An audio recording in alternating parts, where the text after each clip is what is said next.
Lula já ganhou as eleições, a gente já sabe, vai ser o nosso próximo presidente para os próximos 4 anos aqui e já fez o discurso dele e a gente vai falar aqui agora o que vai acontecer com a nossa economia frente às propostas que ele tem, frente ao discurso que ele deu. Vamos bater um papo um pouquinho sobre isso. Mas antes da gente falar, eu quero entrar em 2 assuntos muito importantes aqui. O primeiro deles é que eu não estou defendendo nem atacando o Lula aqui em hipótese alguma. Eu estou mostrando o que ele disse, o que ele falou e o que está no papel frente às propostas dele. Tá bom? E a segunda coisa aqui é que genuinamente eu espero que o Brasil prospere, mesmo com o governo do Lula. Todo mundo sabe da minha posição política aqui, eu queria que o Lula ganhasse? Não. Porém, a gente não pode ser criança pirracenta e esperar que o Brasil se afunde em cinzas e fogo e eu fique em cima de tudo falando. Né? Eu avisei vocês aí que ia dar merda, né? Pô. A gente não pode ser criança para poder falar esse tipo de coisa. Espero genuinamente que o Brasil cresça, que o Lula faça um bom governo. E é isso. Vamos lá. A gente vai analisar aqui um pouquinho tanto o discurso do Lula que o Lula fez após as eleições, o resultado das eleições, que prejudica o equilíbrio entre as nações. Estamos prontos para nos engajar outra vez no combate à fome e à desigualdade no mundo e nos esforços para a promoção da paz entre os povos.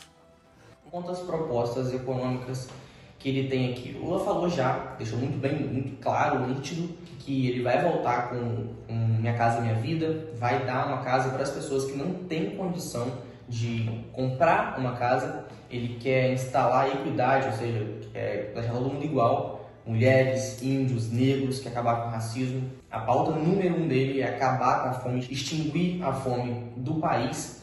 E quando ele fala isso, ele está falando que ele vai acabar gastando mais para poder conseguir fazer essas coisas, para poder arcar com essas coisas. A gente tem gastos. E quando o governo gasta, a gente não precisa ser um gênio para saber quem que vai ter que bancar esses gastos, né? E a gente pode encarar isso aí de 2 formas.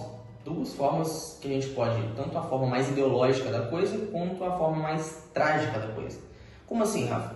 A forma mais ideológica da coisa é que tudo vai dar muito certo. Tudo vai ser bonitinho, conforme o Lula falou, vai tirar todo mundo da fome, vai ser 1000 maravilhas.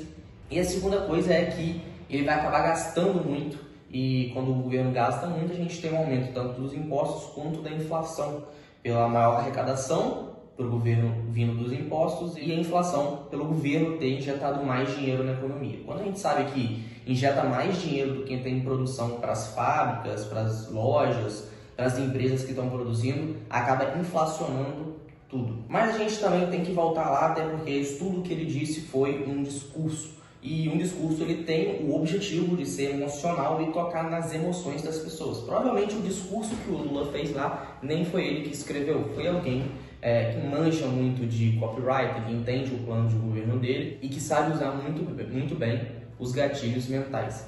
Porque um discurso nada mais é do que isso. Ele tem o objetivo de ser emocional e mexer com as pessoas através de gatilhos mentais. E nesse ponto aí, o Lula tá numa sinuca de bico, ele tá numa contramão ali muito grande, porque ele não pode cortar todos os gastos que o Bolsonaro deixou de benefícios para o Brasil, até porque se ele fizesse isso, tipo o Auxílio Brasil, e cortar os R$600, vai pegar muito mal para ele. E ele já discursou, já começou o plano de governo dele, já começou o discurso dele pós-eleição falando que ele vai gastar mais, até mesmo no plano de governo dele no papel, estava falando lá muito bem o que queria fazer e para ele fazer tudo aquilo que ele quer fazer, ele tem que gastar mais. E a gente pode saber que impostos e inflação vão vir colossais.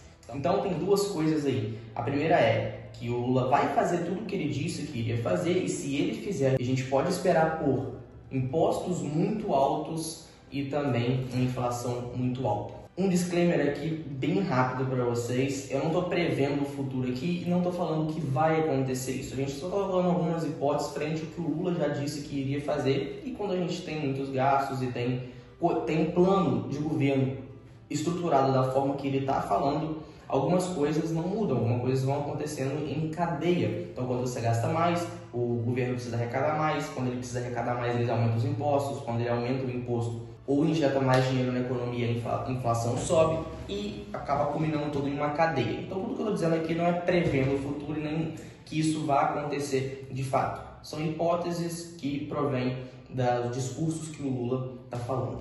E não acabou por aí não. Ele disse que ia colocar o salário mínimo acima da inflação, mas também não disse como que ele ia fazer isso. E aí, o que pode ser feito é, novamente, ele pode imprimir mais dinheiro e injetar dentro da economia, culminando assim em uma inflação alta. Quando a gente fala de aumento de preço de gasolina, todo mundo ficou muito descontente com isso. Ninguém gosta de pagar mais caro na mesma quantidade de produto. E com o Lula não foi diferente. O Lula ficou muito chateado também a respeito da alta da gasolina e disse que vai mudar o preço da gasolina, que está desde 2016 em paridade com o mercado internacional.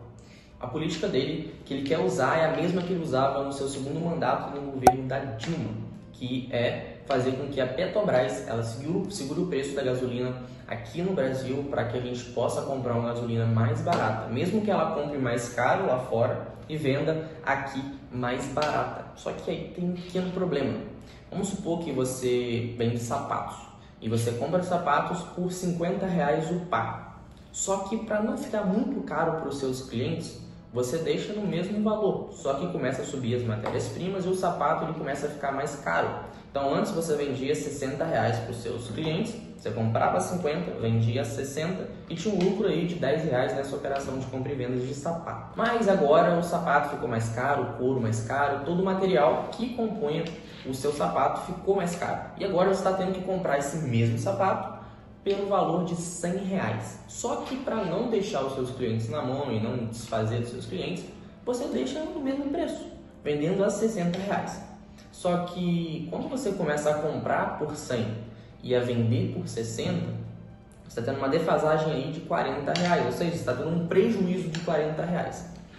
E é isso que aconteceu lá atrás no governo do Lula e da Dilma, que a Petrobras comprava gasolina muito caro e para poder segurar o preço aqui no Brasil, ela vendia mais barato. Então ela comprava por um valor mais caro e acabava vendendo mais barato, ficando no prejuízo. E essa é uma das políticas que ele quer implementar na Petrobras, aqui para poder segurar esse preço da gasolina para nós brasileiros pagarmos um pouco mais barato na gasolina. O Lula também disse que quer reindustrializar o Brasil. Ele não quer que os países olhem para a gente como uma oferta de matéria-prima e lucro imediato. E pensando pelo lado que se a gente quer se tornar uma nação de primeiro mundo, a gente quer se tornar um país desenvolvido, a gente precisa começar a ter essa parceria internacional entre os países, não ficar só exportando matéria-prima. Mas, de novo, para a gente conseguir reindustrializar um país é muito custoso, a gente vai gastar muito, até porque a gente não consegue criar uma estatal do dia para a noite. E a gente está falando aqui em gastos de bilhões. E aí, nessa reindustrialização do Brasil, a gente tem duas coisas importantes que tem que ser mencionadas. A primeira delas é que vai ser muito custoso, a gente vai ter muito gasto e, novamente, quando o governo gasta muito, a gente pode esperar por impostos muito altos e uma inflação muito alta, assim, com a injeção de capital na economia. E a segunda coisa, o PT e o Lula, eles ficaram muito famosos justamente por escândalos de corrupção envolvendo construções de estatais.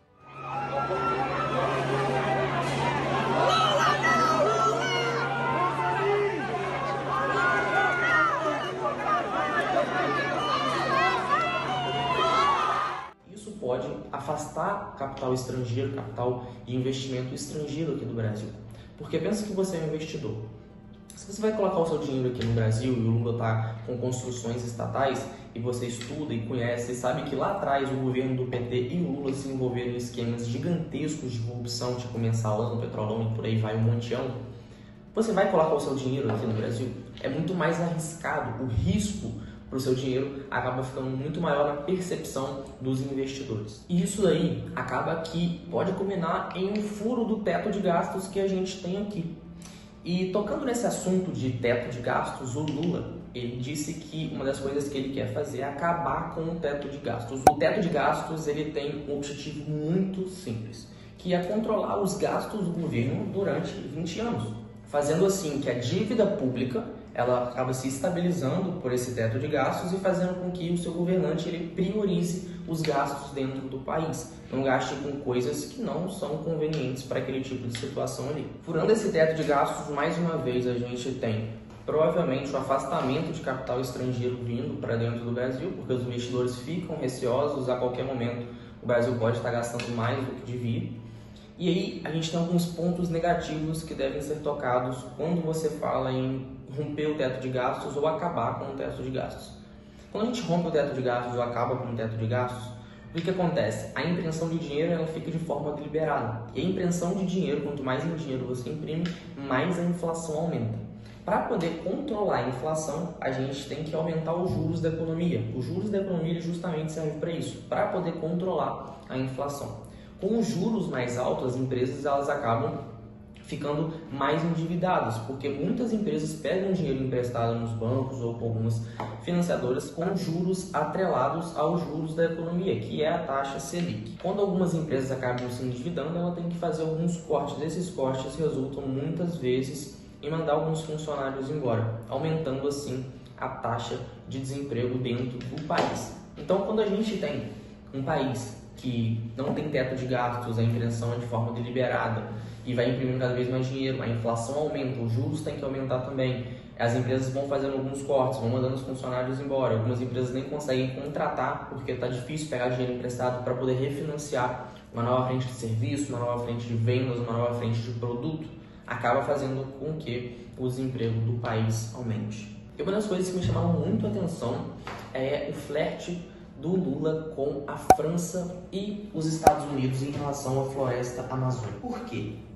A França e os Estados Unidos têm um discurso de que a Amazônia deveria ser um patrimônio nacional e ele está indo justamente em contramão com esse flerte com a França e os Estados Unidos no que o Bolsonaro havia fazendo nos últimos 4 anos do seu governo, que foi justamente manter a soberania do Brasil frente à Amazônia. Quando o Bolsonaro foi na Rússia conversar lá com o Putin, ter uma reunião com o Putin, o Bolsonaro disse que o Putin estava apoiando ele, que o Brasil deveria ter com a floresta amazônica. Para quem não sabe, existe um grupo de uma aliança que chama BRICS. Esse BRICS envolve o Brasil, a China, a Rússia, a Índia e a África do Sul. E esse flerte que o Lula está tendo com a França e os Estados Unidos podem dar uma balançada ali nessa aliança que é a BRICS. Agora, uma coisa que todo mundo pergunta é se o Brasil pode virar Venezuela na mão do Lula.